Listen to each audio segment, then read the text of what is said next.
buena música e información. Tenemos la mejor programación.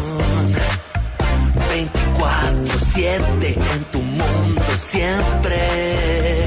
Estamos en todas partes con tus comunicadores y programas favoritos. Somos lo que tú quieres. Síguenos y quédate con FM Mundo. Somos tu mundo, FM Mundo. Comunicación 360. Somos tu mundo, FM Mundo. En todas partes con FM Mundo. Somos la radio de las noticias. FM Mundo. Los talk shows que dan mucho de qué hablar. En FM Mundo. 24/7. Somos tu mundo, FM Mundo. Comunicación 360. Somos tu mundo, FM Mundo. En todas partes con FM Mundo. Somos tu mundo, FM Mundo. Comunicación 360. Somos tu mundo, FM Mundo. En todas partes con FM Mundo.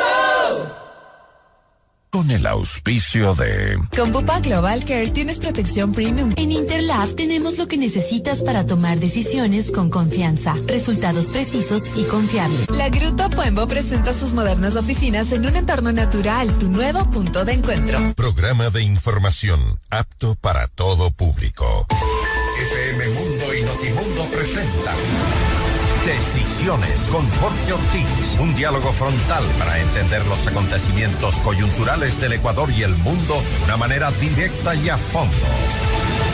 Dirección informativa, María Fernanda Zavala. Dirección general, Cristian del Alcázar Ponce. Retransmiten en Cuenca, Antena 1. En Guayaquil, Radio Centro, 101.3 FM. Decisiones con Jorge Ortiz. Este programa es transmitido por OnePlus, CNT y Extreme en Canal 14, Claro TV Canal 14, 514 y Zapping Canal 41.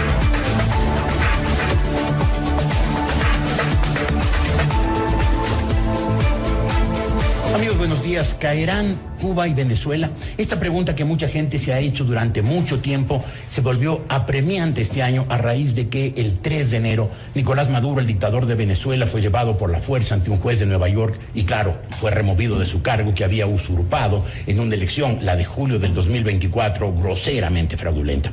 Al mismo tiempo tocaba a fondo la crisis de Cuba, un país que desde la Revolución Socialista de 1959 vivió del subsidio y de los lemas heroicos, mientras su gente naufragaba en la pobreza y la opresión. Y cuando, en un hecho sin precedentes, el 13 de marzo fue atacado e incendiado un local del Partido Comunista, quedó claro que los cubanos están ya hartos de estar hartos. Pero, una vez más, caerán las tiranías de Cuba y Venezuela.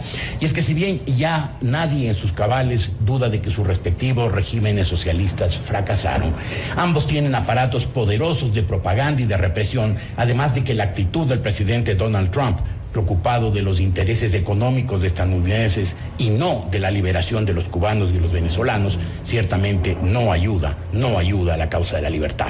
¿Qué pasará? Les traslado la inquietud a mis 4 invitados de hoy para que en esta conversación abierta nos iluminen con su talento y con sus conocimientos.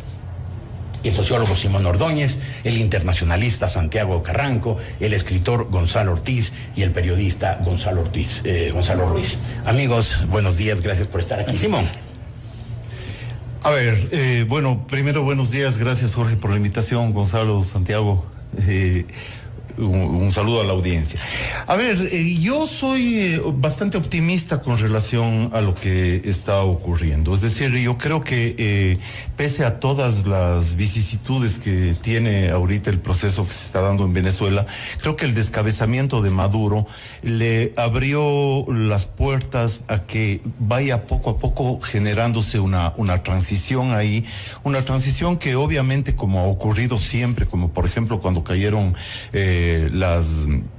las dictaduras comunistas de la Europa del Este, ¿no es cierto?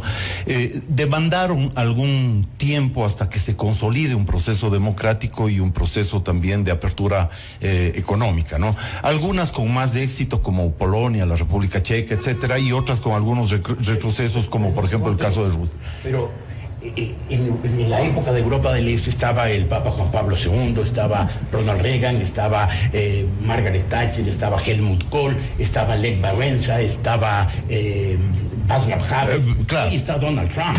Sí, bueno, hay esa diferencia que es enorme, digamos, ¿no? Es enorme, pero yo creo que pese a eso sí se están dando algunos procesos. En el caso de Venezuela, por ejemplo, algunos procesos han sido parte de la cúpula y ha sido defenestrada, por ejemplo, Padrino López, y yo creo que ayer hace 3 días más o menos, hubo la reunión esta del secretario de Estado norteamericano con María Corina Machado, en donde hablan de que posiblemente en un año habría unas nuevas elecciones. Ese me parece que va a ser un proceso que va a tomar 2 o 3 años, pero al mismo tiempo yo creo que, por ejemplo, Cuba me parece que es más fácil que caiga. Me parece que es más fácil que caiga precisamente porque son 67 años de una dictadura que ha hambriado, que ha tenido un nivel de sometimiento brutal a su pueblo, ¿no? Pero también ya las generaciones de esas heroicas que se criaron o que nacieron o que estuvieron en medio de la revolución, eso ya no existe. Y si comparamos precisamente con lo que pasó en la Unión Soviética, ¿no es cierto? Hasta el año 1988 se hablaba de que la Unión Soviética tenía 20 millones de afiliados al Partido Comunista, y cuando se da el proceso de cambio no hubo uno solo en las calles. Entonces yo no creo que que Cuba tenga que el régimen cubano tenga el apoyo de la gente como para que sostener ese proceso. En el caso soviético estaba Mikhail Gorbachev. En el caso de Cuba está el señor Díaz-Canel. Pero yo creo que ahí están interviniendo. Yo creo que la principal razón para que todo esto suceda es, y respondiendo a cómo es Trump, la corrupción. La corrupción. Y entonces por eso es que Cuba es fácil que caiga. Porque esa es una cúpula corrupta, extremadamente corrupta. Lo que ha pasado también como mecanismo, no sé, en Venezuela, porque se encontraron una Delcy Rodríguez que estaba dispuesta a cambiar de ideología de la noche a la mañana, traicionarle a su presidente y convertirse ella en la dicen que es muy inteligente, pero yo digo que al mismo tiempo es muy corrupta y totalmente sin escrúpulos, ¿no? No sé hasta qué punto puede llevar esta transición adelante, pero lo que Trump ha encontrado es que la corrupción es un mecanismo mejor que la democracia. Porque todos pensábamos que si se caía Maduro... Qué brutal lo que estás diciendo. Que se caía Maduro, iba a entrar la oposición, pues eso es lo que pensábamos todos. Pero resulta que no, que si le sacan a Maduro, le extraen, como dijeron, a Maduro, y lo que siguen es el mismo régimen corrupto y represor que ha hambreado a Venezuela durante 20 años y que está convertido en un gobierno cliente de los Estados Unidos. Incluso Trump ya dijo el otro día, cuando ganó el campeonato de béisbol Venezuela, dijo que lo que había que hacer con Venezuela es hacerle el estado número 51 de la Unión Americana. 52, porque quiere que Canadá sea el 51. Esto que acaba de tocar Gonzalo, y un saludo cordial a todos, es que es un punto clave. Yo, a pesar de que hay algunos aspectos en que se podría hacer comparaciones entre la Cuba de hoy y la Venezuela de hoy, hay diferencias sustanciales. Y la persistencia del chavismo enquistado en el poder, la falta de libertades, los presos políticos que continúan, el haber colocado en vez de Padrino López a quien fue el eje de la cabeza de la Secretaría de Inteligencia, es un pésimo síntoma de lo que le puede sobrevenir a Venezuela. En los días de la algarabía, la salida de Maduro por la fuerza, como haya sido, hacían pensar a la gente que no, que ya se iba a acabar ese régimen, y el régimen continúa. Tal vez no intacto, pero continúa intacto, con fuerza, y además la esperanza que tuvieron los venezolanos, la diáspora venezolana, que es enorme en todo el mundo, de poder volver el día de mañana a conseguir un trabajo en Cuba, no aparece por ninguna parte. Es decir, tiene que cambiar en Venezuela, tiene que cambiar la producción, tiene que cambiar los procesos políticos, tiene que cambiar esa cúpula que está enquistada en el poder. Y ni siquiera... tienen que irse los padrinos, ya se fue, pero tiene que irse el señor Jorge Rodríguez, tendrá que irse Delcy, tendrá que irse Diosdado, y a ver si una nueva generación piensa en la transición. Trump dice que están ganando mucho dinero ellos y que Venezuela también está ganando mucho dinero. Pero esa idea, a mí me parece que eso también tiene que ver con lo de Irán. Es decir, prepararon el asegurarse a Venezuela para tener una provisión extra de petróleo. Enorme de petróleo antes de atacar. En ese sentido, quisiera justamente añadir un par de ingredientes a todo este análisis, porque definitivamente no podemos analizar a Venezuela y a Cuba sin introducir a Irán y todos los frentes abiertos que existen en este momento, el cual es Rusia y Ucrania, el cual es Europa y el cual es todas las tasas arancelarias que ha puesto Trump. ¿Y esto por qué? Porque acordémonos que el año pasado el gobierno de Trump, republicano, sacó justamente un plan de seguridad en donde ponía a América Latina de vuelta justamente en el centro, previo a lo que se mantenía justamente su interés en el Medio Oriente. No obstante, creo que es muy importante lo que están comentando en este momento, porque me parece que Israel se le adelanta en el ataque a Irán, a Trump, y esto definitivamente no deja que se consolide esta maquinaria petrolera que querían de una u otra manera mantener en Venezuela. Yo creo que era uno de los planes que se tenía. ¿Por qué? Porque se podía surtir de petróleo justamente al mundo para no caer dentro de estos problemas económicos que estamos viviendo en este preciso momento, porque Estados Unidos ha perdido el control del Estrecho de Hormuz. Entonces, me parece que todas estas cuestiones son súper importantes para poder analizar. Y hay un tema adicional más, que son las elecciones midterm en noviembre. Bueno, Trump va a necesitar... Pero yo quisiera volver a esa analogía que hicimos al principio, que fue la propuesta del programa de Jorge, es Cuba-Venezuela. Y hay cosas que se pueden parecer, pero hay otras que no se parecen para nada. Definitivamente. Es decir, la Revolución Cubana 1959 para sacar a Batista del poder, la declaratoria del carácter socialista de la revolución, la Guerra Fría en potencia, la crisis de los misiles, Nikita Khrushchev. Chávez llega de otra lógica. Chávez quiere romper al bipartidismo venezolano entre ADECOS y COPEI, democracia cristiana y socialdemocracia. Había una pequeña demostración de una izquierda en el MAS, el movimiento al socialismo, y de romper también la corrupción de lo que pasó. Y llega con otros discursos que después, toman algunas palabras, algunos símbolos de lo que fue la Revolución Cubana, pero nada que ver. Yo recuerdo haber estado en Caracas cuando se dijo la coronación de Carlos Andrés Pérez, el segundo mandato. Ahí estuvimos. Con Gonzalo. Y era distinto. Y la figura de Fidel y la cobertura sobre Fidel Castro en los medios. Un mundo distinto. O sea, efectivamente hay especificidades entre lo que es Venezuela y Cuba, ¿no es cierto? O sea, hay algunas diferencias. Pero, por ejemplo, el nivel de corrupción de ambos lugares es amplísimo. Y en eso, por ejemplo, en tu intervención anterior, Gonzalo, hablabas de que es un sistema corrupto. La Unión Soviética también lo fue. La China de Mao también lo fue. Es decir, todos esos aparatos en donde hubo socialismo estaban permeados por la corrupción, no solo de las élites, sino que la corrupción había llegado incluso a los sectores más bajos de la sociedad, porque poder comprar una cesta de comida o una cosa de estas, necesitabas relaciones políticas o necesitabas comprar eso en el mercado negro. Es decir, estos modelos pervirtieron absolutamente al conjunto de la sociedad. Eso se lo ve clarísimo en muchísimos textos, en la literatura. El modelo socialista es inevitablemente corrompido. Yo creo que es inevitablemente corrompido porque corrompido y corruptor, porque el tipo de incentivos que genera, y los seres humanos nos movemos básicamente por un tema de incentivos, ¿no es cierto? El rato que ya no es el mérito, ¿no es cierto? Ya no es el esfuerzo, el mérito, el trabajo constante, el emprender. sino simplemente las relaciones que uno pueda tener en el partido o que las cosas se compren en el mercado negro y que en el mercado negro sea posible hacer grandes negocios o cosas así. Entonces, esos incentivos terminan pervirtiendo a la gente. Pero claro, en la teoría no lo es, pero en la práctica es lo que termina ocurriendo. En la práctica es eso, clave, ¿no? Ahora, yo sí creo que situando esto en el contexto mundial y un poco con los líderes que había en su época, cuando cae el muro de Berlín, cuando la perestroika, la glasnost y todo eso, y el momento actual es algo totalmente distinto, ¿no?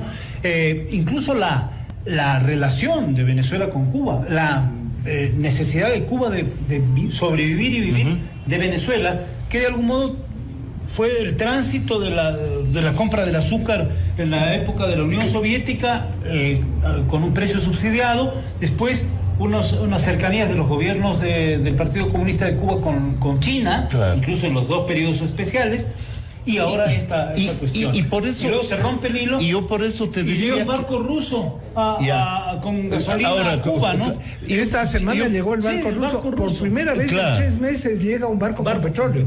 Pero dicen que el petróleo que trae no va a servir sino para 10 días o algo así. Pero ahora se nota que Estados Unidos está rebajando el bloqueo del petróleo a Cuba. Le permitieron que llegue. O sea, eso no es deliberado. Yo creo que eso es deliberado y que eso muestra que sí hay negociaciones por debajo.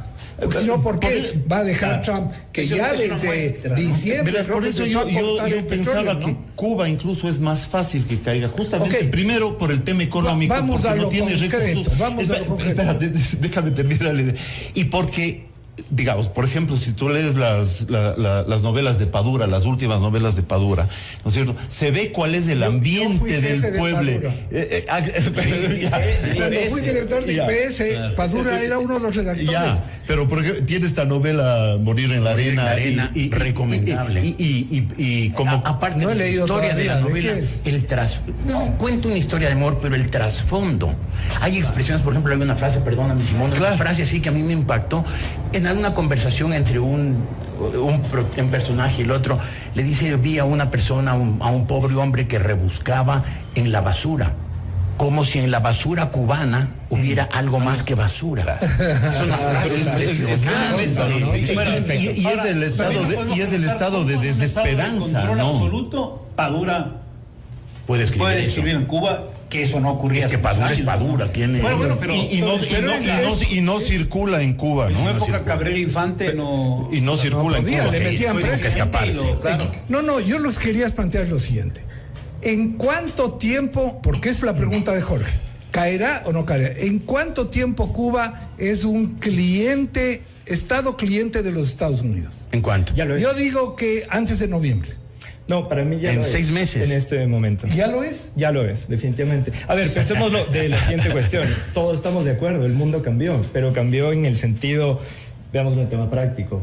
Teníamos una hegemonía benevolente que lo que hacía era convencer por medio de cooperación y una idea de la democracia. El poder blando mexicano. Los Estados Unidos hasta Biden. Que ahorita justamente está pugnando por una coerción. Y esta coerción es directa, esta coerción no tiene ideologías. Entonces, en Venezuela, ¿qué es lo que tenemos? En Venezuela tenemos un Estado semivasallo en donde cambiamos de interlocutor, pero no hay ni siquiera un interés de cambio de régimen. Si bien es cierto, hay las conversaciones con María Corina Machado, pero vamos a ver si en estas elecciones, en efecto, se apoya desde Estados Unidos a María Corina Machado. ¿Por qué? Porque yo creo que en este momento... O le pone la estrella 52 a la bandera. O le pone. No, y en segundo lugar, vamos al tema de Cuba. Yo creo que Cuba en este momento, con todos los temas que tuvimos en la calle hace varios momentos, hace varias semanas, con todo el desabastecimiento que tiene y con todo el bloqueo que tiene Estados Unidos, Cuba no tiene un poder de decisión en este momento. Bloqueo que se refiere solamente al petróleo y que empezó hace pocas semanas. Porque todos estos años, si bien en la propaganda cubana y de la izquierda latinoamericana ha hablado del bloqueo, lo que ha habido es un embargo. Como le digo, completamente final, ahorita la coerción es fuerte. 15 días en octubre. Bueno, porque había otros países que le proporcionaban a Cuba. En todo caso, es un tema. Pero la coerción es fuerte y es directa. A mí me pareció impresionante estos días cuando viene la expulsión del embajador cubano en el Ecuador. Me puse a ver qué publicaba el Granma. El Granma, ustedes saben, es el diario oficial del Partido Comunista de Cuba, un diario que lleva el nombre del barco donde Fidel hizo adelante su incursión para llevar adelante la revolución. Un diario libre, la noticia digamos. en el diario era que el Granma ya no se publicaría en su edición de papel, sino una vez por semana y en 8 páginas. O sea, una de las noticias que me encontré ese día, buscando a ver qué decían sobre el tema de la expulsión. Y esa es la fotografía de lo esquelético del régimen, de la realidad cubana y de lo, digamos, ha llegado a tocar fondo. Creo que de todos modos Venezuela tiene todavía otras escalas. Hay una historia muy interesante en los regímenes socialistas. Hubo un momento en que Estados Unidos, en el gobierno de Barack Obama, le corta justamente ciertos fondos de cooperación humanitarios a Corea del Norte, porque se pensaba que con ese corte iban a empezar a desistir de su programa nuclear, porque se iba a morir su gente. Bueno, dejaron que se muera su gente.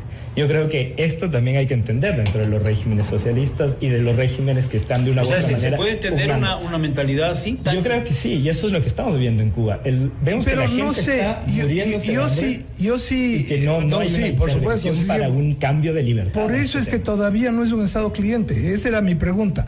Yo creo que no es un Estado cliente todavía. Sigue habiendo proclamas encendidas de la retórica. Y sigue habiendo presos políticos y sigue habiendo represión, aunque ahora las manifestaciones son nocturnas en medio de la oscuridad, como hay apagones, entonces la gente sale, hace cacerolazos, pero aún así les han tomado presos a algunos. O sea que todavía no es un Estado cliente. Yo concuerdo parcialmente con lo que dice Santiago, ¿no? Porque creo que todos los regímenes socialistas han utilizado los alimentos y el hambre como forma de control político, ¿no? Es decir, tener la cartilla de racionamiento como se tenía en Cuba o se tenía en la Unión Soviética, le da un poder al Estado sobre la vida de las personas que es absoluto. Entonces, apretar por el lado del hambre o de la comida, normalmente los ha tenido sojuzgados. Una persona que está pensando en qué hace para comer en la noche, no se organiza ni se lanza a las calles. Y otro aspecto que me parece fundamental, incluso para analizar la diferencia a veces entre las distintas dictaduras, es que en la Unión Soviética, en los países socialistas, no solo hubo expropiación de los medios de producción, lo que hubo expropiación es sobre todo de lo que Marx decía, la fuerza de trabajo. Es decir, y ese es el elemento de control más grande que existió en estos países sobre la población, porque el rato en que es el Estado el que decide si puedes o no trabajar, en dónde puedes trabajar, es decir, el rato que no puedes vender tu fuerza de trabajo, vuelves a la servidumbre. El tema del hambre, pero además los destierros, mover poblaciones enteras a distancias enormes. Claro. Ahora, yo, en cuanto al tema de Cuba, Venezuela, yo no me atrevo a los vaticinios. Yo recuerdo que con Jorge hicimos un programa hace muchísimos años, con la caída del muro de Berlín y otros colegas en la radio, y claro, hablábamos qué venía después de la caída del muro de Berlín y cómo era el nuevo orden y cómo era el nuevo mundo, y algunas cosas se cumplieron y otras desde luego que no. Y recuerdo que unos días después de ese programa le entrevisto al embajador de la República Democrática Alemana, que era la Alemania socialista, la Alemania del Este. Y yo decía, bueno, después del discurso de Gorbachov en Berlín, ¿y usted cree que algún día tal vez el muro, la cosa, el sistema afloje? Entonces decía, bueno, tiene que pasar algún tiempo. A la semana se cayó el muro, pero no, estruendosamente. Entonces, nadie pensaba, ¿no? Siempre me acuerdo de esa entrevista con el embajador. Pero yo estuve, mi padre fue embajador en Berlín Oriental, y yo creía que ese régimen era granítico, estando ahí adentro, viviendo en Berlín Oriental, en el lado oriental. Parecía un régimen granítico, imposible que se cayera. Y cuando Honecker dijo, este muro estará aquí dentro de 10, 50 y 100 años, yo dije, eterno. Tiene razón, este muro no se caerá. Pero vamos, ¿cuándo Cuba vas a ser cliente de los Estados Unidos? Tú dices que no tienes capacidad de... Pero para responder... pero es una tú dices que ya está. Finalmente es una nueva dependencia también, ya que tampoco eso garantiza la libertad. Vamos por el análisis tal cual, teórico-metodológico, per se. Hacer un análisis... perspectiva. Esta es una conversación de amigos. Pero no es otra cosa que hacer de la Universidad Internacional. O sea, el vaticinio que le estoy diciendo no es otra cosa de las cosas empíricas que estamos viendo en este momento. Y como les digo, si Estados Unidos tiene un plan de seguridad que es explícito, es claro, no le interesa ya un cambio democrático, le interesa directamente sus intereses. ¿Cuál es el interés en Venezuela, Estados Unidos? Un control sobre recursos naturales para no tener la dependencia de Estrecho de Hormuz. ¿Y cuál es el control directamente sobre Cuba? Un control territorial para que no tener entonces, una amenaza. Eso para Donald Trump y Estados Unidos es más importante que la democracia en Venezuela. Pero para no Donald Trump potencial democracia. pero Pero es 100%. Entonces, mi vaticinio en ese sentido. Pero Santiago y Gonzalo, o sea, es cierto que ese es el plan de Trump y de toda esta cosa, pero para hacer resorts. Pero se desatan fuerzas adentro de cada país, y ¿no es cierto? Que son absolutamente impredecibles. O sea, Gorbachev quiso hacer unos cambios dentro del socialismo, pero cuando llega la perestroika y después la glasnost y toda esta cosa, se desatan unas fuerzas que se le vuelven incontrolables, incluso él mismo lo cuenta en un libro, ¿no? O sea, entonces hay ese tipo de cosas. Y hay otra cosa que me parece importante, más bien en términos así globales y de reflexión. O sea, es cierto que hay escenarios que varían, que cambian, etcétera, ¿no? Pero hay una cosa que a veces no consideramos las personas. Los seres humanos somos básicamente lo mismo desde hace 2 años, desde hace 2000 años hasta ahora. Reaccionamos a veces por las mismas cosas, odiamos a personas por las mismas cosas, queremos a otros por las mismas cosas.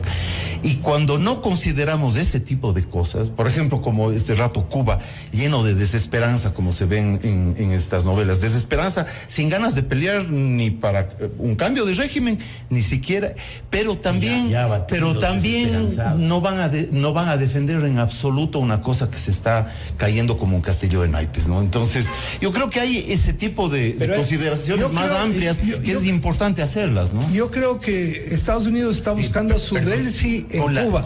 Les voy a pedir que después de Gonzalo hagamos un corte y para seguir después con la Okay, yo solamente digo eso, está buscando su DELSI en Cuba. Pero no va a ser Díaz Canel. Yo creo que tiene que seguramente los nietos de Castro que dicen que están conversando, ¿no? Castro, sí. Cangrejo. Que es el cambio y entonces esa DELSI o ese DELSI que van a tener es el que va a permitir mantener un cierto control, porque de eso se trataba también en Venezuela, que no se desate el caos, un cierto control y empezar a hacer negocios, que eso es lo que le interesa a Trump, probablemente empezar a construir resorts, como decía hace un rato. Hacemos ese corte, gracias Gonzalo. Volveremos enseguida con Simón Ordóñez, Gonzalo Ruiz, Gonzalo Ortiz y Santiago Carranco para hablar de este tema que, aunque se refiera a Venezuela y Cuba, nos afecta muy y nos llega y nos impacta muy directamente aquí en el Ecuador.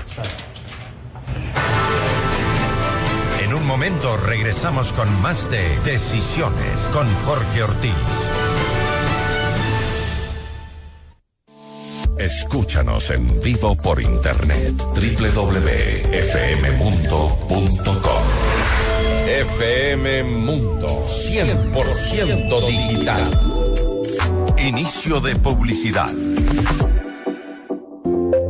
En Interlab tenemos lo que necesitas para tomar decisiones con confianza, resultados precisos y confiables.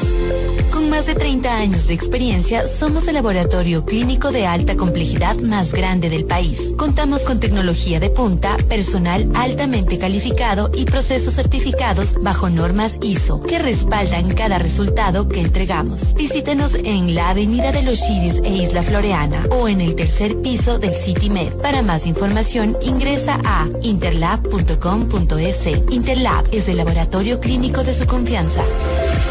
Menciona esta cuña y recibe el 15% de descuento en nuestros servicios. Válido solo en Quito. Aplican restricciones. Hay momentos que cambian tu vida. Un accidente, un diagnóstico inesperado o la tranquilidad de saber que tu familia está protegida. Con los seguros de salud de Bupa, accede a médicos y hospitales de primer nivel en Ecuador, consultas digitales 24/7 y programas de nutrición y salud mental, con coberturas que se adaptan a ti según tu plan. Tu familia merece sentirse segura. Ingresa a bupasalud.com.es o consulta con tu asesor de seguros. Estás con Bupa, estás seguro. Aplican términos y condiciones de la póliza contratada. La Gruta Puembo presenta sus modernas oficinas en un entorno natural, tu nuevo punto de encuentro. Estamos en la fase final de construcción con las últimas unidades disponibles y el 90% vendido. No te quedes fuera. Rodéate de amplias áreas verdes en una plaza consolidada con opciones gastronómicas, comerciales y servicios en un sector con mayor proyección inmobiliaria. Disfruta de una ubicación estratégica, seguridad 24/7, parqueadero y una vista espectacular. Invierte hoy en La Gruta Puembo. ¿Qué esperas? Escríbenos en Instagram a La Gruta Puembo o al WhatsApp 098-571-4837. Gracias a Londoño Arquitectos, Edeconsa y Gerencia de Promonsa. Escúchanos en vivo por internet www.fmmundo.com. FM Mundo 100% digital. Fin de publicidad. Continuamos en Decisiones con Jorge Ortiz. Mírenos en vivo por FM Mundo Live en todas nuestras plataformas digitales y redes sociales. La conclusión entonces de la primera parte sería que Venezuela y Cuba, sus regímenes socialistas, se caen. El asunto es ¿cuándo? Yo no sé. Además, hay otra tragedia que acaba de mencionar hace un momento el tocayo sobre están buscando una transición con alguien emparentado con los Castro, con el famoso Cangrejo Nieto. No sé, entonces, ¿cuánto pesan las ideologías y cuánto pesan las personas en nuestros modelos políticos, aun cuando parezcan tan socialistas como son o tan ideológicos, ¿no? Siguen pesando estos factores humanos más allá de la ideología. Un cangrejo representa un cambio, una transición, o representa una continuidad. Es que en esa misma línea yo creo que hay que ver bien. Yo creo que si estamos pensando en un cambio como el que tenemos en Venezuela, eso ya está establecido. Pero en un cambio literalmente para que estos países puedan ser libres y retomar todo su ecosistema económico, acordemos lo que nos dice un poco también la teoría. Necesitamos 3 generaciones mínimo. 3 generaciones para volver a que Venezuela sea lo que era en los 80. Es que en Cuba, después de la revolución, pasaron bastante más cosas que en Venezuela con el chavismo. Exactamente. Ojo. Entonces, mínimo sociológicamente, Simón no sé, me corrige, pero son 3 generaciones que necesitamos para que exista un cambio ideológico. No pasó eso en los países de Europa del Este. Y a su vez, la transición fue muy rápida. Incluso mentalmente, sociológicamente. Eso hay que ver. Claro, Alemania Oriental ahora es la parte más derechosa. Exacto. Claro, el recuerdo del comunismo les hace votar por cualquier cosa que sea lo más lejano posible, ¿no? El extremo, claro. Lo que tuviste ahí sí tuviste también un plan de reconstrucción. Algo que si no vas a tener en Venezuela y no vas a tener en Cuba, vas a ralentizar. Y el régimen yo creo que se puede perder. Lo que sí no pasó es la atomización brutal de los ex países de la Unión Soviética que yo pensé que se iba a dar, que iba a haber unas guerras enormes, larguísimas. No, se repartieron, yo tengo alimentos, yo tengo petróleo. Claro. O sea, hubo una recomposición mucho más rápida de lo que yo pensaba y menos sangrienta. Pero ahí está la guerra de Ucrania, que es Ucrania y tienes la de Yugoslavia, ¿no? O sea, la guerra de los Balcanes. La de los Balcanes, ¿no? Y además, en el caso de Rusia, hubo las 2 guerras en Chechenia, que fueron absolutamente brutales, ¿no? No, y también con esas guerras calmaron a todos los demás que hubiesen pretendido. Pero creo que ahí hubo también países que fueron más exitosos, seguramente tuvieron mejores liderazgos o sus sociedades estaban más preparadas para entrar a una lógica de mercado, una lógica democrática. La Unión, lo que es ahora la Federación Rusa, tuvo un retroceso, ¿no es cierto? Porque además los mandos de la KGB estuvieron básicamente guiando este proceso. Y los nuevos millonarios fueron ellos. Y los nuevos millonarios fueron ellos. Sin embargo, pese a que es una dictadura totalmente repulsiva la de Putin, creo que la gente vive un poco mejor de lo que vivían en el estado brutal del comunismo soviético, ¿no? También lo que aportó la Unión Europea también a la estabilidad. Si bien es cierto, muchos países de Europa del Este no están dentro de la Unión Europea, pero la Unión Europea le dio a Europa justamente la paz y la estabilidad económica que necesitaban. Entonces, la diáspora sí se mantuvo justamente en estos países. Ahí hay que ver en América Latina si es un caso similar. Y con Cuba y con Venezuela yo no estoy viendo que haya, por ejemplo, una cooperación, un mecanismo regional que pueda ayudar a impulsar esestos mercados. El único que le puede ayudar a impulsar estos mercados es Estados Unidos. Y como les digo, yo creo que Estados Unidos realmente en este momento no le interesa un cambio hacia la libertad. Le interesa un cambio directamente a las nuevas oligarquías estadounidenses y a los intereses. Lo cual no es una tragedia para Cuba y para Venezuela. Para Cuba. O sea, igual que fue Batista un lacayo de los Estados Unidos corrupto que se llenó de dinero, igual eso es lo que están buscando. Un nuevo líder de Cuba que sea todo lo corrupto que quiera, pero que les permita hacer negocios. O sea, estamos hablando de que se van a caer los regímenes socialistas, pero que no va a pasar hacia el capitalismo, hacia la democracia, hacia la libertad, sino que van a tener unos regímenes vasallos que van a servirle a los grandes intereses de los Estados Unidos, nada más. Una especie de capitalismo salvaje como hubo en los primeros años de la Rusia postsoviética. Algo así, de pronto va a haber unos cuantos que aprovechan eso y se hacen millonarios, ¿no? Claro. Una privatización, por ejemplo. O blanquean el dinero que ya se robaron. Que ya se robaron, creo que la fuerza principal en Cuba es este organismo, el GAES, ¿cómo se llama? El organismo que controla toda la economía cubana, que son militares corruptos. Con ellos es que tiene que haber la negociación en este momento en Cuba. ¿Y quiénes van a aprovechar esa privatización? Van a ser ellos, los agentes de la KGB. Putin fue agente de la KGB. Claro, es el más ultramillonario de los millonarios de Rusia. Ahora, habrá unos cuantos de esos. Ustedes ven, ya que ustedes quieren vaticinen, ustedes ven una revuelta popular en Cuba, más allá de estas manifestaciones. Es lo que decía Simón, como que la gente ya no tiene que sobrevivir, tiene que esperar que se encienda la luz para poder bañarse. Claro. Entonces, la gente no está como para salir a tumbar al gobierno. En este libro del que hablábamos hace un rato con Jorge, que se llama Morir en la arena, y otro anterior de él que se llama Como polvo en el viento, ¿no? Uno ve efectivamente cómo quedó destrozada la vida de esas personas. O sea, son personas apáticas, sin esperanza, tristes, que confiaron en algún momento en la idea de la revolución, pero que todo eso se dieron cuenta que ese régimen les destruyó la vida, ¿no? Les insisto que este no es un programa de entrevistas, es una conversación, y así ha sido, gracias. Pero creo que una pregunta sí es necesaria en este momento, y a los cuatro.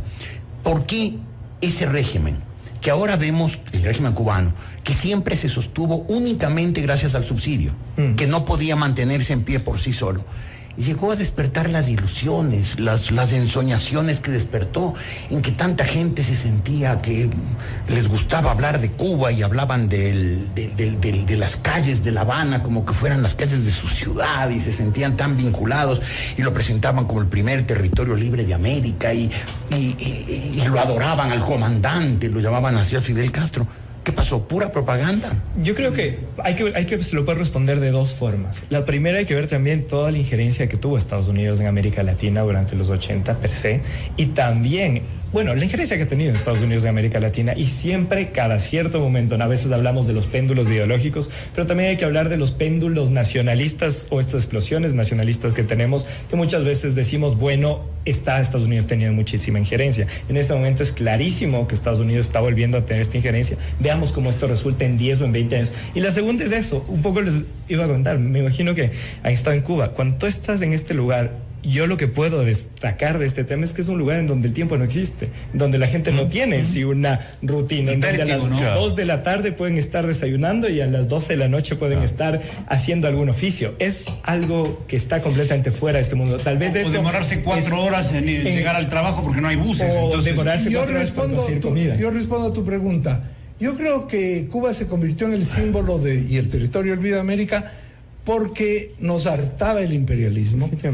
Santiago habla de los 80, pero porque es joven. Yo hablo de los 60, porque fue cuando comenzó la cosa. Claro. Y entonces, en los 60, Cuba surge como el único que se planta a los Estados Unidos estando a pocos kilómetros de sus costas. Claro, todos sabíamos que dentro había represión, que había este apoyo de la Unión Soviética, entonces todavía había la Guerra Fría, pero en medio de la Guerra Fría sí era inspirador, hasta cierto punto, verle a Fidel Castro plantarse y mandarles a los Estados Unidos a donde sabemos. Y entonces eso hizo que un poco en el imaginario no de los izquierdistas solamente, sino en general de los demócratas en América Latina, se viera a Cuba como algo potable, ¿no? Luego empezamos a darnos cuenta, y cuando nos tocó viajar a Cuba, a mí me metieron preso en Cuba, eso es otra historia, pero cuando hacíamos trabajo periodístico, queríamos hacer trabajo periodístico en Cuba, ahí nos dábamos cuenta que primero la gente no hablaba. No es que yo me fui a la Universidad de La Habana para tratar de hablar con los jóvenes. Dije, nadie me quiere hablar, nadie quería hablar conmigo, los jóvenes van a hablar. Tenías los comités de defensa de la revolución en cada esquina, ¿no? Bueno, yo creo que hubo varios temas. Primero, que esa visión romántica sí que existió, más allá de la propaganda. La gente creía. Por lo que dice Gonzalo. Cuba sembró también la revolución, eso lo dijeron, hay que exportar la revolución. ¿Y cómo lo hizo? Apoyando a varios ejércitos insurgentes en toda América Latina. En el Ecuador hubo hasta la incipiente guerrilla del Toachi, ¿no? Recordemos. Y claro, había la idea de un cambio, de una transformación hacia un nuevo orden social. Claro, en países donde hay injusticia creciente, injusticia enorme, inequidad, como Colombia, como Ecuador, Bolivia, fíjate el Che en Bolivia, el fracaso que supuso, pero había las condiciones sociales como para buscar un cambio revolucionario. Y se suponía y eso se exportó acá. Que era un régimen donde la educación se privilegiaba, la medicina tenía gran prestigio. Eso pasó, pero las calles de La Habana, eso que decías tú hace un rato, a mí me impactaron dos cosas en La Habana. Estuve 2 veces. Una, estuve en uno de esos periodos especiales donde todo el mundo andaba en bicicleta porque no había autos, no había gasolina, además, como ahora, pero crítico. Cuando se había terminado el subsidio soviético. Se había terminado el subsidio soviético y las bicicletas que llegaron eran chinas, de la República Popular China. Pésimas, pero bueno, en todo caso, porque decían ellos, yo no te imaginas. Y no podría. Pero bueno, lo que decían eran cosas curiosas, ¿no? Yo me encontré ejemplos de gente que decía que aquí había que hacer un cambio ya. Esto era en los 80s, los 90s, ¿no? Un cambio ya. Pero que el único líder de ese cambio era Fidel. Entonces, un cambio dentro de la revolución, un cambio pero con Fidel. Y otros que decían que aquí tenía que irse toda la cúpula corrupta del Partido Comunista, incluso Fidel, y así podían hacer una transformación en socialismo hacia una vida mejor. Había un matiz enorme. Simón, que dejemos esta reflexión para después de este corte. Tengo que hacerlo, volveremos enseguida. Enseguida volvemos con Decisiones con Jorge Ortiz. Sigue nuestra transmisión en video FM Mundo Live por YouTube, Facebook, X y en fmmundo.com. FM Mundo, 100% digital. Inicio de publicidad. En Interlab tenemos lo que necesitas para tomar decisiones con confianza, resultados precisos y confiables. Con más de 30 años de experiencia, somos el laboratorio clínico de alta complejidad más grande del país. Contamos con tecnología de punta, personal altamente calificado y procesos certificados bajo normas ISO que respaldan cada resultado que entregamos. Visítenos en la Avenida de los Chiris e Isla Floreana o en el 3er piso del CityMed. Para más información, ingresa a interlab.com.es. Interlab es el laboratorio clínico de su confianza. Menciona esta cuña y recibe el 15% de descuento en nuestros servicios. Válido solo en Quito. Aplican restricciones. La Gruta Puembo presenta sus modernas oficinas en un entorno natural, tu nuevo punto de encuentro. Estamos en la fase final de construcción con las últimas unidades disponibles y el 90% vendido. No te quedes fuera. Rodéate de amplias áreas verdes en una plaza consolidada con opciones gastronómicas, comerciales y servicios en un sector con mayor proyección inmobiliaria. Disfruta de una ubicación estratégica, seguridad 24/7, parqueadero y una vista espectacular. Invierte hoy en La Gruta Puembo. ¿Qué esperas? Escríbenos en Instagram a La Gruta Puembo o al WhatsApp 098-571-4837. Gracias a Londoño Arquitectos, Edeconsa y Gerencia de Promonsa. Una selfie puede cuidar tu salud. Con Blua, la salud digital de Bupa, mide tus signos vitales en segundos con análisis facial y conéctate con médicos en línea las 24 horas del día, los 7 días de la semana, estés donde estés. Accede también a programas de nutrición y salud mental según el plan que elijas, porque tu salud es única, tu plan también. Ingresa a bupasalud.com.es o consulta con tu asesor de seguros. Estás con Bupa, estás seguro. Servicios digitales sujetos a disponibilidad y condiciones del plan contratado. Sigue nuestra transmisión en video FM Mundo Live por YouTube, Facebook, X y en fmmundo.com. FM Mundo, 100% digital. Fin de publicidad. Estamos presentando Decisiones con Jorge Ortiz, un programa especial de FM Mundo y Notimundo. Todos los programas, mírelos en nuestro canal de YouTube, FM Mundo Live. Continuamos en Decisiones. Estoy aquí con Simón Ordóñez, con Gonzalo Ruiz, con Gonzalo Ortiz y con Santiago Carranco, hablando de Venezuela y Cuba, dos países que además de estar cerca en cuanto a lo geográfico, están también muy vinculados con todo lo que está y puede ocurrir en América Latina. Si es que no es un tema del extranjero, es un tema que también va con nosotros. Simón quería decir algo, y después de que Simón, les voy a pedir a ustedes que hablemos también de Nicaragua, que también es una dictadura terrorífica y además con una corrupción brutal del señor Daniel Ortega y su mujer.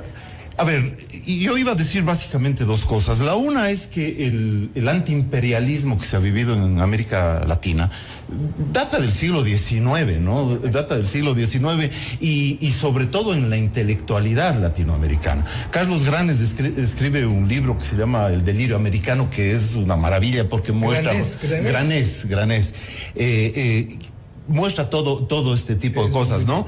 Y después, claro, hay la idea esta de que los latinoamericanos tendemos a culpar a alguien de nuestros propios males, ¿no? Entonces ahí tenemos como chivo expiatorio a los gringos, ¿no? O sea, todos nuestros males son culpa de ellos, del imperialismo, del Fondo Monetario, bueno, oye, un dirigente sindical y uno tiene clarísima la idea de lo que pasa. Y lo otro es el aparato de propaganda y la captura de los intelectuales latinoamericanos, ¿no? Que vive hasta ahora en buena parte de la academia, ¿no? Stefan Koch, hay un libro que se llama El fin de la inocencia, en donde habla sobre el sistema de propaganda stalinista, básicamente, y cómo a través de un señor que se llama Musenberg captan a toda la intelectualidad europea para que, además, a nombre del bien, muchos de estos intelectuales estaban convencidos que estaban haciendo el bien, entonces ponen sus talentos al servicio de esta idea revolucionaria, al servicio de la utopía, etcétera, y esto nos venden acá. Y desde Rosa Luxemburgo hasta Jean-Paul Sartre. Exacto. Y bueno, Aragón. Todos ellos, André Gide, bueno, varios de ellos, ¿no? Entonces, todos ellos forman parte de este aparato de propaganda que funciona acá, que se toman las instituciones, y que se quiere una estrategia medio gramsciana de tomarse las instituciones, de tomarse las universidades. Eso era lo que nosotros aprendíamos cuando estudiábamos sociología, ¿no es cierto? Porque Simón Ordóñez también pertenecía a esa intelectualidad de izquierda. Claro. Y nosotros, ya que se puso ese tema, por ejemplo, mi generación, más que criarnos con el ideal, bueno, del Che, sí, pero para nosotros lo que nos impactó fue, yo tenía 10 o 12 años cuando los nicaragüenses ganan, ¿no? Cuando triunfan en el 79, ¿no es cierto? El frente sandinista frente a una dictadura horrible como la de Somoza. Pero claro, oíamos por radio con unos hermanos cómo ya los sandinistas se tomaban Estelí, se tomaban León y toda la cosa, claro. y triunfan, ¿no? Bluefields. Claro, y hay gente incluso que se va en brigadas así como fueron a Cuba a cortar caña, etcétera.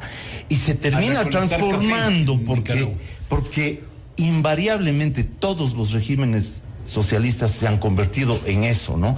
En regímenes corruptos, hambreadores y con unas cúpulas que se reproducen entre sí y que incluso se vuelven dinastías, como en el caso de Cuba, en el caso de los Kim en Corea del Norte, en el caso de los Ortega. Ahora, el Frente Sandinista era más ecléctico, tenía cristianos revolucionarios, tenía comunistas, tenía socialistas, tenía liberales, ¿no? De hecho, matan a Pedro Joaquín Chamorro y su hijo, Carlos Fernando, que después fue perseguido por Ortega a sangre y fuego. Tuve una conversación en Monterrey con Carlos Fernando, me contaba cómo había...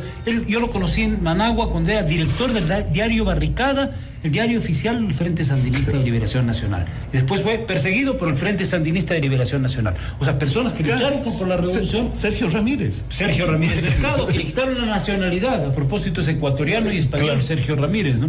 Un intelectual brillante. Y al propio Ernesto Cardenal le persiguieron, ¿no? Al cura Cardenal. Es decir, eso es terrible. Pero claro, lo de Nicaragua sufre una transformación enorme, porque lucha el pueblo nicaragüense, yo creo que desde la centro derecha hasta la extrema izquierda, por liberarse de la dictadura de Somoza. Y resulta que Ortega está más tiempo en el poder que Somoza, que se deshizo de los 9 comandantes del frente. Su hermano vive en Costa Rica, son enemigos. Creo que le queda solamente Bayardo Arce, de los primeros comandantes de la revolución a esa Nicaragua. Y que se decía no tenía tanta similitud con el régimen cubano. Yo sí vi algo en La Habana, una despedida que hacían en el hotel donde estaba alojado un grupo de oficiales del ejército sandinista a un oficial soviético que había sido instructor militar. Entonces me quedé ahí medio oyendo todo esto porque me parecía curiosísimo, claro. ¿No? Se decía, no, nosotros no somos una tercera vía, estamos con los países no alineados, pero ahí estaban los militares soviéticos en el año 84, 5 años después de la revolución, cuando ganó Daniel Ortega. Yo creo que ahí sí legítimamente ya no eran soviéticos, no, era el 84, rusos eran. No, bueno, no, todavía no, hasta el 90. Todavía eran soviéticos, pero era un instructor con uniforme, con charreteras, con toda la cosa, y le hacían gran pleitesía a este señor porque era instructor de los tanques, que además fueron chatarra, ¿no? El interrogante es Nicaragua. También. Yo creo que no es un espejo Venezuela de lo que va a pasar en Nicaragua, pero que también va a caer. Yo creo que allí es mucho peor el control que tiene sobre la economía y sobre la vida de los nicaragüenses el régimen del copresidente del matrimonio que son copresidentes. Pero también con una diferencia. Con una economía capitalista, con capitales norteamericanos, con inversión, más inversión y con una persecución salvaje a toda la oposición. Ahora que hablamos de los Chamorro, Cristiana Chamorro quiso ser candidata a la presidencia y la metieron en una cárcel, no es que le prohibieron. Iba a ganar. Y han suprimido por completo a la sociedad civil. Claro. No existen ni misiones católicas ni organizaciones civiles. La persecución a la iglesia. La Academia Nicaragüense de la Lengua fue suprimida. A ese nivel llega, ¿no? Y nunca sabremos cuántas personas cayeron presas en las manifestaciones de hace 4 años. Entonces el tema es mucho más extremo, cercano. No se ha dado una emigración como se ha dado en Cuba y como se ha dado en Venezuela. Nicaragua sigue funcionando en la parte económica, pero con el absoluto dominio en todos los aspectos de la vida por parte de... Me queda una frase que escribió Ernesto Cardenal en alguno de esos poemas que tenía, sacerdote, además revolucionario.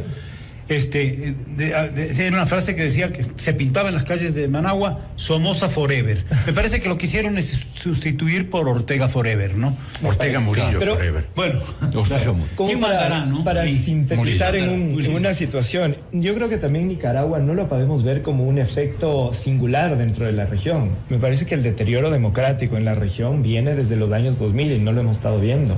Me parece, y esto les pongo en contexto, recientemente estuve en una reunión con el Servicio Exterior Europeo y ellos están tratando el tema de la influencia rusa y la influencia china desde lo que pasó en los 2000 en América Latina como un tema que ahora lo llamamos de sharp power, que es del poder afilado, en donde las estrategias comunicacionales se dieron cuenta que son coordinadas y ya no se lo está tratando en un tema de comunicación, se lo está tratando en un tema de defensa. ¿Por qué? Porque vemos que China lanzó toda una estrategia ofensiva para captar gobiernos populistas en los que a cambio justamente de un coliseo, de un estadio, cambiabas tus relaciones. Pero casi hacer un canal en Nicaragua, un nuevo canal para contrarrestar al de Panamá. Entonces ahí es donde viene justamente toda la situación. Me parece que lo que pasó y todas las inversiones que se hicieron en China, en América Latina, dieron paso a estos regímenes que los vimos como democráticos o autónomos, pero que después empezaron a venir las instituciones. Y ahora tienes un Estados Unidos. Está en juego el mapa de una nueva economía donde Rusia, China, Estados Unidos... Yo diría que a los europeos hay que decirles que ellos ayudaron a eso. Los europeos ayudaron a estos regímenes del socialismo del siglo XXI. Alemania fue militantemente correísta. La socialdemocracia alemana fue militantemente correísta. Por Y torpes, por ahora ciegos, se pueden arrepentir, pero ellos fueron los que ayudaron a este deterioro. Por puro ingenuos. No estuvieron claros en las agendas globales que querían marcar. Pero el punto que quiero llegar con esto es este deterioro que muy tuvimos. brevemente, por favor. Rápidamente, el deterioro que tuvimos con estas inversiones chinas para tener estos gobiernos populistas, ya no tenemos una respuesta, más una respuesta decente, democrática. Me parece que Estados Unidos no es la respuesta, porque ellos netamente ven sus intereses. Y si vemos el barómetro de las Américas, en América Latina no queremos democracia. En muchos países, más del 60% de personas prefieren una ruptura democrática a un presidente o alguien que les resuelva los problemas. Y curiosamente, una gran mayoría, 60 o 70%, según el Latinbarómetro, apoyaron, felicitaron la acción de Trump contra Maduro. O sea, la extracción de Maduro fue pero estamos muy viendo popular en América el mapa Latina. de América Latina, en el mapa político de América Latina, un nuevo juego del mundo tripolar posguerra fría, ahora sí más nítido: China, Rusia, Estados Unidos. Yo lo vería como Y Estados zonas Unidos de quiere eso. Estados Unidos quiere que haya 3 zonas de Exacto, influencia. zonas, un el mundo hemisferio orwelliano como el que como teníamos. dicen, es nuestro. Y allá, eso, Rusia que tenga su nosotros propia que esfera y China la suya. Y Trump dice: no me meto con ellos. Antes era la hegemonía global, ahora no le interesa. Hay esas esferas. Tengo que interrumpirle. Me encanta oírlos y alentarlos a que sigan hablando, pero no puedo. Tengo que hacer un corte y volveremos enseguida. En un momento regresamos con más de Decisiones con Jorge Ortiz. Escúchanos en vivo por internet www.fmmundo.com. FM Mundo 100% digital. Inicio de publicidad. Tu salud no tiene fronteras. Con Bupa Global Care tienes protección premium, cobertura global con acceso a más de 2 millones de prestadores médicos en 190 países, incluidos los Estados Unidos, y servicios de salud digital para cuidarte estés donde estés. Porque tu vida es única, tu plan de salud también debe serlo. Visita bupasalud.com.es o consulta con tu asesor de seguros. Bupa Global Care. Cuidamos de ti en cada etapa de tu vida. Estás con Bupa, estás seguro. Aplican términos y condiciones de la póliza contratada. La Gruta Puembo presenta sus modernas oficinas en un entorno natural, tu nuevo punto de encuentro. Estamos en la fase final de construcción con las últimas unidades disponibles y el 90% vendido. No te quedes fuera. Rodéate de amplias áreas verdes en una plaza consolidada con opciones gastronómicas, comerciales y servicios en un sector con mayor proyección inmobiliaria. Disfruta de una ubicación estratégica, seguridad 24/7, parqueadero y una vista espectacular. Invierte hoy en La Gruta Puembo. ¿Qué esperas? Escríbenos en Instagram a La Gruta Puembo o al WhatsApp 098-571-4837. Gracias a Londoño Arquitectos, Edeconsa y Gerencia de Promonsa. Escúchanos en vivo por internet www.fmmundo.com. FM Mundo 100% digital. Fin de publicidad. Continuamos en Decisiones con Jorge Ortiz. Mírenos en vivo por FM Mundo Live en todas nuestras plataformas digitales y redes sociales. En la parte final de este programa quiero plantearles a ustedes una incógnita. A ver, el régimen cubano, dicen ustedes, y es evidente, fracasó. Es el viejo socialismo de Estado, estilo soviético, la segunda mitad del siglo XX. El régimen venezolano, socialismo del siglo XXI, fracasó también. ¿Por qué la versión socialista que hay en el Ecuador, que es el socialismo del siglo XXI, correísta, sigue teniendo 20, 22, 25% de respaldo, cuando se ve en nuestro entorno cercano, que el socialismo suena bien, pero funciona mal? A ver, una cuestión Antes, perfecto. solo esta cuestión, se hablaba mucho de las regiones, del mundo, digamos, todos estos cambios que ha habido, pero creo que lo que no estamos considerando es que las relaciones comerciales actuales son tan profundas, son tan fuertes a todo nivel, ¿no es cierto? Nosotros comerciamos tremendamente con la China y los Estados Unidos igual, etcétera, que creo que en el mediano plazo eso hay que considerar y creo que eso será un elemento pacificador. Eso me parece. Como elemento el comercio es un elemento pacificador, eso ha sido a lo largo entonces creo que como es tan grande el comercio actual y todas las economías están tan inmensamente interrelacionadas, me parece muy difícil que alguien entre y lo rompa totalmente. Pero la organización política de la Revolución Ciudadana existe y es más fuerte que la de lo que queda de todo el viejo sistema de partidos. Hay grandes asimetrías que se mantienen y creo que también el fracaso de los cambios objetivos que pudieron haber hecho gobiernos simultáneos que vinieron después de Lazo, Noboa. Claro, es un fracaso. Finalmente no terminan solucionando los problemas y están ahí. Y la gente dice, bueno, regresan a ver a lo que creen que en un momento determinado funcionó. Con robo y todo, con líder prófugo, hay una estructura que sigue funcionando y está ahí. Basta ver los resultados de las elecciones. Sí, sigue siendo Correa popular y un poco por el recuerdo ya cada vez más idealizado de lo que dicen que fue. Y es que lo que pasa es que tuvo más dinero que nunca en la historia. Claro. Correa manejó 360 mil millones de dólares durante sus 10 años. Y eso no ha habido comparación en ningún momento de la historia del Ecuador. Ya hubiera sido el colmo que no haga algo de obra con eso y lo hizo. Claro. Solo arrancó con un presupuesto general del Estado de cerca de 6 mil millones de dólares y terminó con 32 mil, me parece. Y a lo largo de 10 años, ahí están los 360 mil. Entonces, yo creo que eso es lo que conserva a la gente y la popularidad es más de Correa que de la ideología socialista. Un poco es del antiimperialismo, ese antiimperialismo que en el Ecuador sigue todavía. Hubo capitalistas que hicieron recursos millonarios con el régimen de Correa y grandes negocios. O sea, socialismo no hubo. Como una conclusión rápida también del tercer segmento, yo creo que y lo que preguntaba Gonzalo en sí, nosotros dónde quedamos. Cuando nosotros vemos las relaciones de las grandes potencias, los países pequeños definitivamente somos el residuo de estas, porque no tenemos la capacidad de injerencia. Lo único que podemos hacer es acudir a los multilaterales y tener mecanismos de integración regional, que lamentablemente lo estamos destruyendo ahora. Y con el tema del correísmo, yo quiero ir un poco más allá. Vemos lo que nos dice Bertola Ocampo, y Bertola Ocampo, con concordancia con lo que nos dice Gonzalo, es que América Latina ha tenido ciclos económicos súper buenos y estos están ligados directamente a las materias primas, es lo que tuvimos, y a su vez también tuvimos una inversión china súper fuerte, lo que no solamente Ecuador, sino a todos los países que en ese momento entraron a esta marea rosa o estos regímenes socialistas del siglo XXI les fue muy bien. Pero ahí va una cuestión adicional, y es porque justamente nuestras empresas de América Latina son empresas familiares, son monopolios conglomerados que utilizan un mercantilismo estatal. ¿Qué quiere decir esto? Que si abrimos el mercado y abrimos el comercio, traemos inversión extranjera, no podrían competir. Y creo que este es uno de los grandes problemas de América Latina, que el correísmo en ese momento logró de una u otra manera frenar, solucionar, dar los problemas a la gente.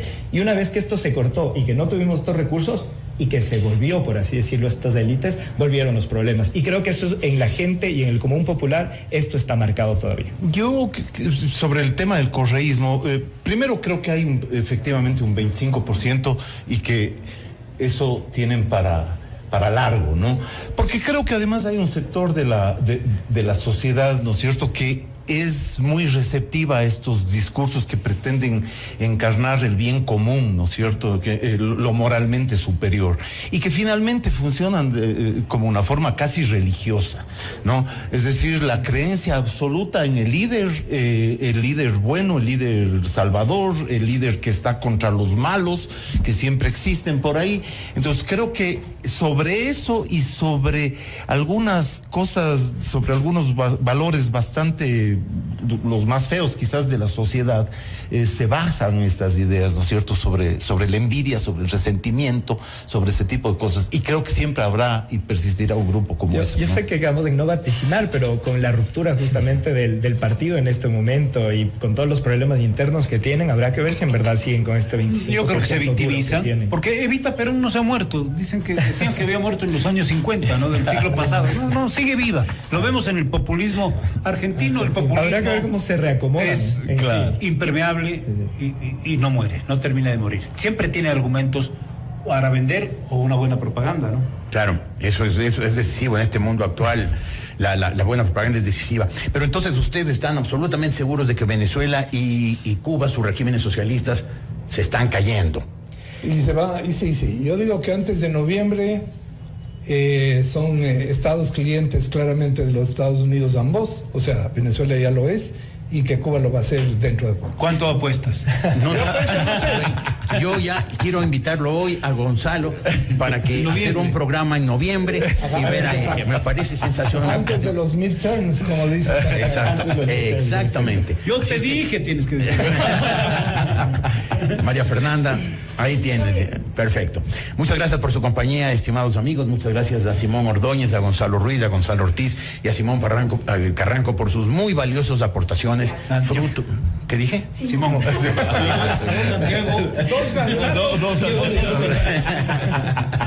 Más bien cierro rápido agradeciéndoles por su compañía, deseándoles buen domingo de resurrección y los veremos la próxima semana. Gracias a ustedes por su compañía, gracias por su participación también. Buenos días. Gracias. FM Mundo y Notimundo presentaron Decisiones con Jorge Ortiz. Un diálogo frontal para entender los acontecimientos coyunturales del Ecuador y el mundo de una manera directa y a fondo. Ingeniería de sonido, Andrés Castro Saavedra. Dirección gráfica, Laili Quinteros. Redacción, Martín Muñoz y Esteban Cislema. Redes sociales, Nicole Moncayo. Producción, Mauro Olivo. Emisión FM Mundo Live, Leonardo Vázquez. Dirección informativa, María Fernanda Zavala. Dirección general, Cristian del Alcázar Ponce. Se prohíbe la reproducción total o parcial de este programa sin previa autorización de FM Mundo. Con el auspicio de... Con Bupa Global Care tienes protección premium. En Interlab tenemos lo que necesitas para tomar decisiones con confianza, resultados precisos y confiables. La Gruta Puembo presenta sus modernas oficinas en un entorno natural, tu nuevo punto de encuentro. Sigue nuestra transmisión en video FM Mundo Live por YouTube, Facebook, X y en fmmundo.com. FM Mundo, 100% digital.